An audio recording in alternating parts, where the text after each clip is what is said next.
Doutora Adriane, ela vai passar todas as informações sobre ela. Bem-vinda. A gente agradece a sua presença. Muito obrigada pelo convite. Falei para vocês, tô até emocionada. Meu primeiro podcast que eu participo. Olha aí, nós estamos chique, hein? Chique, né? Eu que tô, falei. Que bacana. Então, eu sou endocrinologista. Eu fiz medicina graduada pela Universidade Federal de Uberlândia, a UFO. Fiz residência lá também. E, assim, eu tenho mais de 25 anos que atuo nessa área. Não, na hora, nos bastidores ela falou que já tinha 25 anos, eu falei assim, não vou nem chamar ela de senhora, porque é você. Imagina. É uma cara de menina. Eu não tenho o menor problema de falar que eu tenho 53 anos. Olha que benção. Estamos perto, eu tô perto Eu acho que trabalhar com diabetes não envelhece. Não. Porque trabalha com... Não, olha isso. Pô, porque quem tem diabetes envelhece, hein, Lucão? Eu ia falar isso. É nada, ó. Eu ia falar exatamente isso. Mas, Lucas, pra ser diabetes tipo 1, vou contar uma coisa pra vocês. Tem que ser bonito. Eu não conheço um diabetes tipo 1 feio. É sério. Só o Riad. É sério. Não, brincadeira. Pra desenvolver, precisa de ter. Esse é o fator determinante. Você sabe, Antes de desenvolver... Você tá carrego de Mas não é. Pra cima. Eu acho que você tem uma menina que tem diabetes, não tem? Ela não é bonita? Não, Agora não tem nenhum. Eu não tenho. Eu acho que eu vou começar, então, antes de apresentar o Lucas, que ele não precisa de apresentação nada, vou já responder essa tua... responder não, já vou considerar essa tua consideração. Eu acredito que, sabe o que é? O cuidado que eles devem ter. Porque, assim, o diabético, além de ele cuidar da saúde, né, da diabetes, ele tem que cuidar dele. E aí acaba que é um pessoal que se preocupa. Não, mas ele tem uma genética bonita. Aí, São tá bonitos mesmo. Olha, isso aí é uma pronto. coisa assim. É um fenótipo que faz parte do diabetes tipo 1. Você falou da minha menina, eu falo que ela é uma versão minha, mas muito melhorada. Muito melhorada. Aquele Mais sorrisão muito, dela. Eu tenho duas meninas, as duas são lindas. Só que uma é mais puxada pra mim. Aí eu falo pra ela, minha filha, você é igualzinho seu pai, só que você ficou mais muito bonito. melhor. E por falar de beleza, trouxemos de volta o nosso filho pródigo, né, que tá aqui junto. Quem não conhece, acho que todo mundo conhece o filho pródigo, né? O menino que sai da casa do pai e volta depois de um tempo. Tá de volta, mas ele não é o pródigo, não. A gente, desse um ano aí que o Lucas ficou fora, a gente conversa todo dia praticamente. Lucas Lorenzi, nosso embaixador do Diabetes Sem Medida. Não era nem pra ele estar aqui na bancada junto com a doutora Adriane, mas acho que a Adriane gostou, falou, não, põe ele na bancada, porque ele é diabético tipo 1, vamos pôr ele junto pra falar um pouco. Não? Vai equilibrar minha feiura. Vai equilibrar minha feiura. Nossa, tá, doutora Adriane? A sua não. Aí eu falo, vamos. Aí tá aqui junto, né, Lucas? Então, por favor, quem é você? Sou o Lucas Lorenzi. Bom, acho que a galera me conhece, né? Porque o Lucas Lorenzi e o DSM andam juntos, né? Pareado. A gente começou engatinhando juntos, né? E hoje a gente tá voando ainda abaixo. Tem muita coisa pra alcançar, mas a gente tá sempre juntos. Então eu agradeço vocês novamente, né, pela recepção. E pela amizade, né? Por você estar aqui com a gente. O Lucas é de São Paulo. A doutora Adriane é de Ribeirão Preto, também trabalha ali na região do Sertãozinho, Ribeirão, fez faculdade de Uberlândia. Mas é chique demais, cara. Tá bonito. A gente, assim, a gente recebe muita gente da cidade, de Franca, mas eu vejo o poder que a gente está tendo com relação à divulgação e as pessoas nos procurando para participar do programa. Porque a gente estava até nos bastidores conversando. Nós somos o primeiro podcast voltado ao diabetes. A saúde tem vários e tal, mas assim, que focou em diabetes, nós somos o primeiro. Se não o primeiro, um dos primeiros. E eu fico muito feliz da proporção que isso atingiu, porque a gente primeiro leva informação com qualidade, com pessoas que estão aqui, a gente faz a curadoria para entender quem são as pessoas que a gente está recebendo. Segundo, a gente tem uma vontade gigante de fazer esse programa, que eu acho que é o mais legal, quando você não tem, vou usar até a palavra popular, tesão de fazer uma coisa, você não faz bem feito. E a gente tem, depois que todo mundo participa do programa, viram amigos. Então, doutora Adriane, já está na nossa lista aqui, já vai virar amigo. Não tem jeito, a partir do momento que participa do programa, vira amigo, né, Riad? Com certeza. Até nós já trouxemos vários médicos, inclusive. Trouxemos até o Barracura de Ribeirão. Eu vi. Eu vi doutor Eduardo. Doutor Eduardo é um cara... Eu falo que eu sou suspeito para falar dele. Ele é uma autoridade, né? 15 anos. E 15? Acho que mais, já nem sei quanto tempo, há uns 20 anos já. E ele é uma sumidade, uma simpatia. Eu mando, às vezes eu estou em dúvida, eu mando alguma coisa para ele, ele me responde na hora. Até teve uma pergunta de um tempo atrás sobre transplante de célula-tronco. Transplante de pâncreas. De pâncreas. Eu mandei para ele, ele respondeu na hora. Fez um vídeo, tava viajando e fez um vídeo pra gente. Então, assim, e agora nós vamos te incluir nesse hall aí dos curadores. Doutor Adriane, e a gente falou bastante, mas agora a gente quer te ouvir. Explica para nós há quanto tempo que você está nessa área da diabetes. Você comentou 25 anos de formada.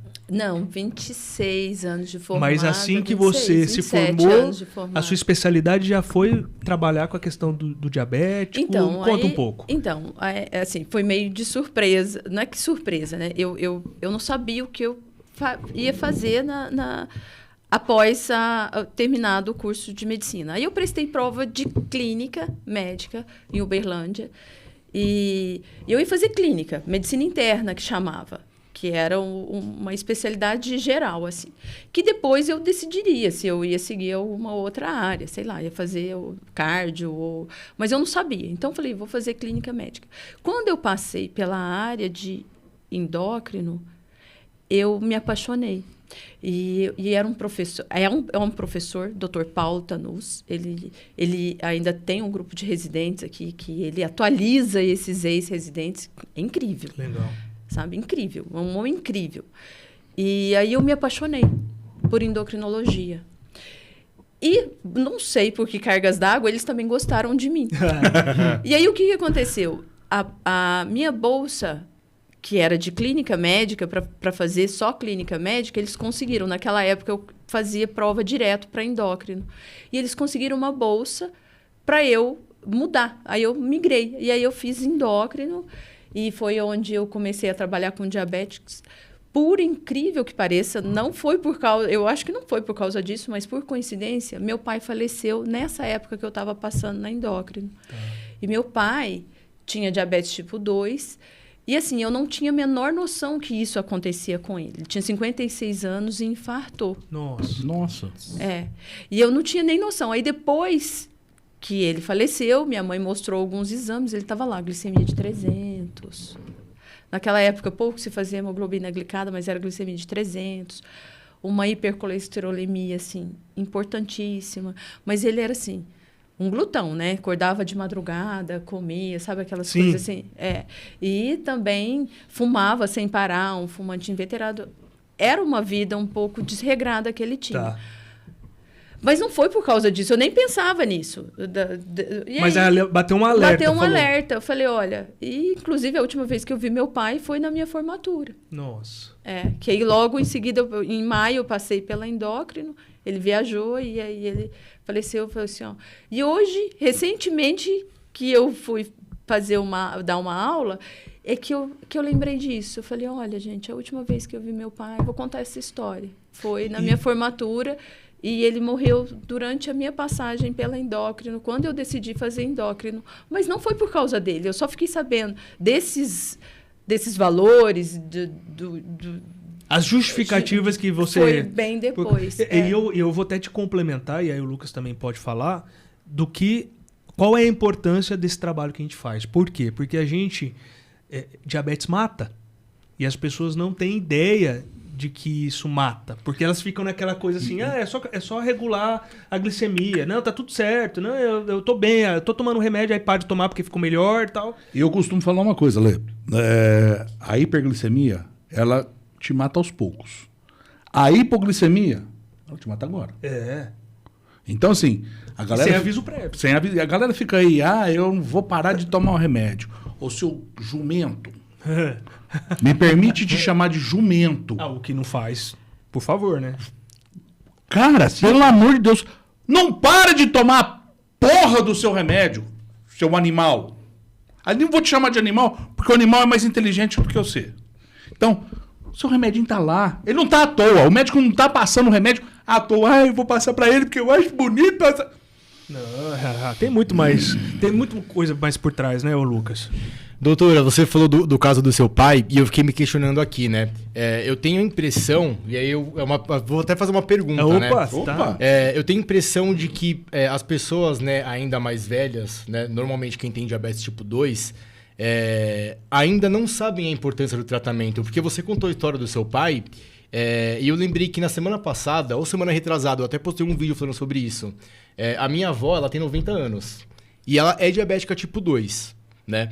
Tem um monte de outros problemas, toma um monte de medicamento. E ela teve um infarto recentemente. E aí, quando a gente levou ela pro hospital, na verdade, na primeira vez que levaram ela, eu não fui junto. Aí foi diagnosticado, teve infarto e tal, voltou pra casa. Quando eu cheguei lá pra ver ela, a primeira coisa que eu perguntei foi: vó, quanto que tá a sua glicemia? Mediram sua glicemia lá? Ela falou assim: não, ninguém mediu a minha glicemia na triagem. Eu falei assim, como assim? Peguei meu glicosímetro e fui medir a glicemia dela. 422. Nossa. Para uma paciente idosa. Exato. O que eu fiz? Ela continuou se sentindo mal, eu levei ela pro hospital de novo. Na triagem eu fiquei de olho. Não perguntaram se ela tinha diabetes, não mediram a glicemia, e aí eu falei, ó, a minha avó é diabética tipo 2. Você pode, por favor, medir a glicemia dela? Mediu. Tinha baixado um pouco, mas ainda estava na casa dos 300 e pouco. E aí, a pessoa da triagem até falou assim, o protocolo dela já está pronto, mas você pode avisar o médico na hora que você entrar que a glicemia dela está alta. Então, isso me ligou um alerta, porque assim, provavelmente a minha avó, que é diabética tipo 2, ela não está tendo o cuidado necessário, porque se a glicemia dela está tão alta... 92 anos. Os medicamentos devem estar errados, não sei. Então, tem essa parte. E também o profissional de saúde ali nem se importou em ver. Então, tem isso ainda. As pessoas... Como que é essa questão do diabetes tipo 2? Tem muita gente ainda que não trata direito, que não leva isso a devida importância? A gente acabou de comentar que no Brasil são 20 milhões. Acho que você trouxe um dado diferente 32 milhões, que saiu na última reportagem da Folha, mas que tem casos subnotificados. Ah, tá. Então, que a gente sabe que são quase... 20 milhões. Isso, 20 milhões. Mas antes de responder, deixa eu explicar uma coisa. Existe uma confusão muito grande que a população faz, os próprios pacientes fazem, que é a mistura de diabetes tipo 1 e tipo 2. São doenças completamente diferentes, entendeu? É a mesma coisa que misturar ali bife ali na mesa com bife à milanesa, certo? O resultado pode ser a hiperglicemia e as consequências dela a longo prazo, mas são doenças completamente diferentes. O diabetes tipo 1 é uma doença autoimune que agride as células produtoras de insulina e o paciente fica sem a produção de insulina. O desafio ali é mimetizar esse pâncreas. Tentar imitar esse pâncreas exatamente como o pâncreas fisiológico faz. É um desafio. O diabetes tipo 2, ele tem a produção de insulina, mas essa insulina não funciona de maneira correta. Inicialmente, esses pacientes são até hiperinsulinêmicos. Eles começam a ficar hipoinsulinêmicos de tanto surrar esse pâncreas com a hiperglicemia, fazendo ele... Ou seja, produz demais insulina. Produz demais insulina. E aquilo ataca o organismo. Então, são coisas completamente diferentes. O que a gente vê na prática? Muitas das vezes, vem o paciente diabetes tipo 1, insulinizado, como se fosse um tipo 2, com basal muito alto, que é uma insulina basal muito alta, e um diabetes tipo 2, também insulinizado como um tipo 1, tentando fazer um basal bolos com doses altíssimas de insulina, sem ter esgotado todos os recursos para tratar o diabetes tipo 2. Que hoje tem uma gama. Enquanto o diabetes... Não é só remédio, né? É, como se fosse 2 quartos, assim, ó. Enquanto que o diabetes tipo 2 tem um quarto cheio de brinquedos ali para poder usar e fazer, o diabetes tipo 1 só tem um, que é a insulina. Estou falando de medicação, né? Sim. Porque a base do tratamento é igual, Tá. que é dieta, atividade física, uma vida um pouco Equilibrada. mais organizada, A mais gente brinca equilibrada. até, Adriano, que é um pilar com 4... É uma casa com 4 pilares. O tratamento da diabetes. É a informação, que é o principal hoje, que é o que a gente tenta levar aqui. A medicação, a dieta e o médico. Acho que se faltar um desses 4 pilares... A casa cai. A casa cai. Uhum. Mas eu falo ainda mais que o principal pilar hoje para o pessoal entender é a informação. Porque se o pessoal não tiver informação, ele vai ter insulina, mas não vai saber como tomar. E entra numa questão que o Lucas ponderou, que talvez venha até complementar o que você disse. Porque, isso já foi outras perguntas que eu fiz aqui pro podcast para outros profissionais que sentou com a gente na bancada. Por que que a diabetes hoje, em muitos dos casos, não é protocolo? Por exemplo, a gente entrevistou aqui um pessoal de academia. Se pergunta 1000 coisas pro cara na academia, mas não se pergunta, você é diabético? Não tem essa pergunta. Aí ele está comentando assim, por que não é um protocolo? Por que talvez o diabético tipo 1 é só 600, só, né? Como se fosse pouco, mas é só 600 mil no Brasil? Talvez aí não chegou... Né, não é pouco, não. Não, é muito, mas eu estou dizendo assim, 20 milhões até... Perto dos outros, né? Então, assim, por que não se coloca diabetes no mesmo lugar de uma obesidade, de um problema cardíaco, de qualquer... E não faz esse protocolo, entendeu? De perguntar. Ontem ou antes de ontem, eu vi uma reportagem até que a gente briga tanto para... Mas viu? É porque... Não, talvez ali... Eu já fiz triagem, por exemplo, eu levo meus filhos, eu mesmo vou em hospital, nunca me perguntaram se eu sou diabético e nem faz nada, não pergunta. Pelo menos assim, não sei se em outros hospitais tem esse protocolo. A minha menina esse tempo atrás foi pro hospital, ela tava com influenza, não mediram a glicemia dela. Não perguntaram se ela é diabética. Tá, ela está fazendo medicina. Na verdade, eles têm uma pergunta padrão, que é aquela. Você tem algum problema de saúde? Mas aí, realmente, a gente tem que falar, sou diabético. Mas aí, sim.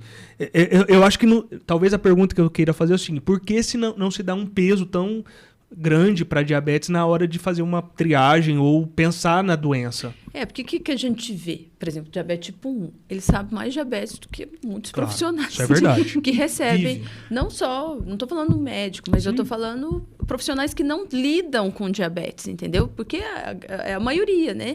Então, assim, e aí a gente vê o paciente sabendo muito mais diabetes do que os profissionais ou as pessoas envolvidas com aquilo. Me permite fazer uma outra pergunta, Adriana. A gente vê, minha menina esse tempo atrás, há uns 2 anos atrás, ela passou mal. Ela teve que ir para a UTI. E dentro da UTI, ela teve uma hiperglicemia, fugiu o nome. Ela teve cetoacidose? Cetoacidose. Essa é a condição mais grave do diabetes tipo 1. Ela teve isso por uma série de fatores que aconteceu com ela. E dentro da UTI, não se usou nem a insulina Fiasp, que é de ação bem rápida, e nem a Basaglar, ou Tresiba hoje, vamos dizer assim. Eles estavam ainda com a NPH e a regular. Então, isso assim, é a falta de como que eu falo? De familiaridade do profissional com esses outros tipos de insulina. Na verdade, a insulina...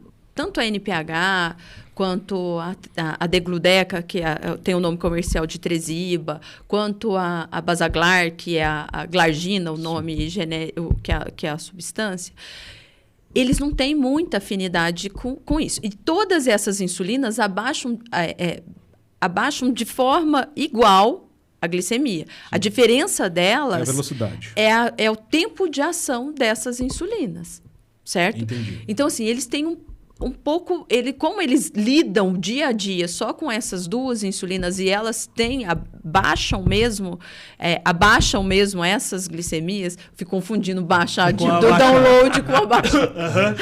Elas abaixam mesmo a glicemia e eles mantêm isso. E assim, é falta de alguém parar e falar, vamos aprender. E também, como é muito mais barata para os hospitais, eles mantêm essas insulinas lá. E quando o doente vem e oferece a dele, como eles não têm muita mão, fala, deixa isso aí para você usar fora dali. Eu vi isso. Doutora, eu vou aproveitar esse gancho e vou te fazer uma pergunta que muita gente tem dúvida e vai ser muito bacana. Hoje em dia a gente sabe que a gente tem muita opção de insulina já, né? Só que muitas pessoas ainda utilizam NPH irregular, né? Que é onde a maioria das vezes você consegue ali pelo SUS, pela farmácia de alto custo. E aí, muitas perguntas que me fazem nossa, mas qual insulina que você toma? Né? É diferente da minha, eu tomo NPH regular.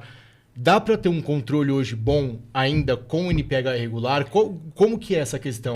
É um pouco mais... Para o diabetes tipo 2...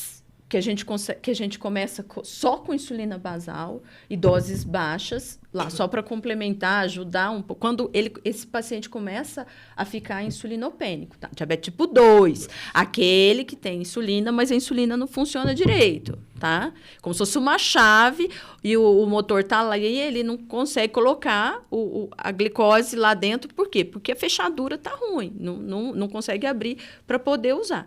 Para o diabetes tipo 2, a NPH ainda é excelente. Você começa com uma basalzinha pequena, às vezes até começa 1, 2 vezes ao dia, esse paciente fica super bem. Para o diabetes tipo 1, que a gente tem que imitar bem o pâncreas, a gente vai precisar da insulina basal. O que é uma insulina basal, gente? É aquela insulina que você precisa de estar utilizando, porque assim, mesmo você não está comendo, seu corpo está usando glicose. Então, assim, você precisa, para o funcionamento dos seus órgãos, você precisa de insulina, mesmo fora da alimentação. Então, essa é a insulina basal. Então, quanto mais prolongada a sua ação, mais segura ela é, porque ela não faz pico. Sim. A NPH que você me falou, ela faz pico. E ela faz um pico, ela tem uma ação até 16 horas, mas ela faz um pico em torno de 8 horas de aplicação. Então, para isso, tem a NPH que a gente usa como basal no diabetes tipo 1, quando não tem recurso de basais mais prolongadas, como a glargina e a degludeca, tá? A glargina tem uma ação um pouco menor, o tempo de ação dela é menor do que da degludeca. A degludeca é mais segura, tanto que a degludeca hoje tem como LME, mas para crianças menores que 2 anos. O governo dá glargina e dá degludeca para DM1, tá? Então, aí, quanto maior o tempo, mais segura ela é. Para a gente imitar com NPH, você vai ter que precisar de vários picos, de várias tomadas ao dia, 2 a 3 tomadas em doses menores. Para o diabetes tipo 1, para fazer a ação pós-prandial, que a gente fala, tá? Que é pós-refeição, ou para correção, aí a gente usa a insulina mais rápida. Usa regular? Usa quando não tem solução. Aí tem que usar regular mesmo. Mas aí ela também faz um pico e é um pouco mais prolongada. Para ela começar a agir, ela vai demorar uns 30, 40 minutos. Tanto que para usar regular, tem que estar aplicando ela uns 30, 40 minutos antes da refeição, para a gente conseguir ter esse pós-prandial um pouco melhor. Então, olha só, é um trabalho danado. Nossa. Enquanto as ultra rápidas, ele falou que usa a Asparte, que é a NovoRapid. Ela começa a agir em torno de 15 minutos. Imagina, de 40 para 15 já é fantástico. Todas elas abaixam a glicose igual? Abaixam. Essa é a briga que tem com o pessoal para liberar a insulina melhores, com tempos de ação melhores, com o pessoal aí do sistema público. Do SUS. Porque é muito mais seguro. Sim. E aí você consegue imitar esse pâncreas um pouco melhor, tá? Porque, gente, qualquer coisa dá pitaco na pobre da glicose. Eu vou usar... uma coisa assim, ó. Posso fazer? Claro. Que assim, eu vou usar essa aula, que pra mim foi, né? Eu tô com vontade de bater palma aqui, cara. Juro. Imagina. Eu vou usar essa aula que você nos deu a respeito de insulinização. Insulinização. Insulinização. Para te fazer uma pergunta. Bomba de insulina. É tão difícil entender essa questão de qual insulina serve, qual é a melhor. Como que a gente pode, então, tratar a bomba de insulina, já que você tem uma especialidade grande com relação à bomba de insulina, para detectar se é ou não viável a pessoa usar a bomba de insulina, uma vez que é tão complexo a insulinização das pessoas? Era a pergunta que eu ia fazer. Então, como? Porque, assim, eu sei que a bomba de insulina não é um pâncreas artificial. Não, mas é o mais próximo que a gente tem. É o mais próximo que a gente tem. Então, como receitar uma bomba de insulina e que tipo de insulina tem que estar lá dentro? Então, eu até passei por algum... Antigamente, as bombas eram um pouco... Porque o que é a bomba de insulina? Ela só faz a entrega da insulina, tá? O que vai determinar se a bomba é boa ou não é o algoritmo dela e se ela tem uma ligação com o sensor de glicose, tá? No começo... Ela servia, você fazia todas as contas, porque para comer, tem que contar carboidrato, E aí, antigamente, você fazia isso na cabeça e jogava só para não ter que ficar se fincando. O que é? É esse dispositivo que tem um catéter que fica no subcutâneo. Isso tem que ser trocado a cada 3 dias. Tá? Essa é a bomba de insulina. Quando você mexe, hoje, aí começaram-se a colocar sensores nessa bomba de insulina. A Roche tinha uma bomba de insulina que não usava o sensor. Aí era exatamente isso. Você tinha que calcular o basal, a gente calculava o basal, e a Medtronic também. Depois que a Medtronic começou a usar os sensores nas bombas de insulina, que facilitou um pouco para o paciente. Tá? Então, fazia o cálculo ali, ele fazia ponta de dedo e jogava ali. Com os sensores, já conseguia ver aquilo ali e já jogar de forma mais... Não é automático, porque ainda era manual, tá? Hoje, com o desenvolvimento de algoritmos, a primeira que começou assim foi a VEL, que começava a desligar antes de hipoglicemia. Ela desligava a bomba antes da hipoglicemia. Tá? Depois veio a 640G, que melhorou um pouco isso... um pouco mais essa questão de hipoglicemia. Ela tinha uma previsão melhor de hipoglicemia. Porque a questão da bomba é a tal da segurança da hipoglicemia. Certo? Se ele continuar injetando insulina, se ele continuar mata a pessoa. Isso, desse jeito aí. De parar aí, na baixa, ela tinha a capacidade de parar. E agora, a bomba que a Medtronic tem no Brasil, que é a 780G, essa é uma bomba híbrida. O que é isso?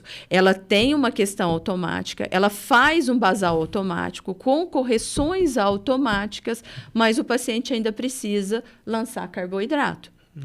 Ela tem a parte manual, que quando perde esse sensor, tem que acionar essa parte que é parecido com a 640. Tá. Então, tem Ou duas seja, evolução partes. tecnológica.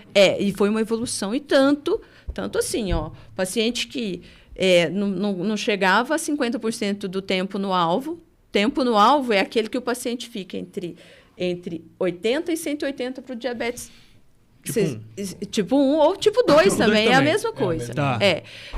Tempo no alvo, isso só a gente consegue ver isso só com o uso de sensores. Certo. Tá? Fora o uso de sensores, fazer ponta de dedo. Você vai fazer lá 8, 9, 10 pontas de dedo. Tá. Você não consegue ter o resultado, ver o resultado que os sensores têm. Você sabe. Entendeu? Que eu usei sensor esses tempos aí, que eu até coloquei nas redes sociais, que a gente foi patrocinado e recebeu uns da Freestyle, da Freestyle Libre. Da Abbott. E aí o meu ponto... Como chama? Ponto de... Tempo-alvo. O tempo-alvo. Foi 79. Então, assim, deu lá o tempo. 79? 80 quase. Tem que ver então, hein? Isso aí baixo ou alto? Não, porque eu não sou diabético, né? Então, porque um paciente que não é diabético, uma pessoa que não é diabética, ela fica assim, maioria... 70 a 140. A gente vai ver ali. Então eu fiquei... Bom, é porque também eu não usei os 15 dias, não sei, mas né? depende do alvo que foi colocado lá. Não tinha. Eu nem sei. Eu acho que colocou. Nem configurou. Tem que ver, ué. Eu vou chamar aqui a chamada do Jornal Nacional. Vamos lá. Extra. Estamos descobrindo que o Leandro tá ficando diabético. É muita coincidência, né? Pode ser, às vezes. Tem que ver. Eu achei o 79 o que baixo. Saiu fora desse alvo, né? Não, eu não sei. Aí eu já entro numa questão que eu não fiz. A lição de casa, que eu aprendo aqui. Se a gente também não regular os equipamentos... Não, entender pelo menos. Entender, tem que usar a nosso favor. Porque às vezes a gente usa na curiosidade e acha que está usando e fazendo certo, mas não é.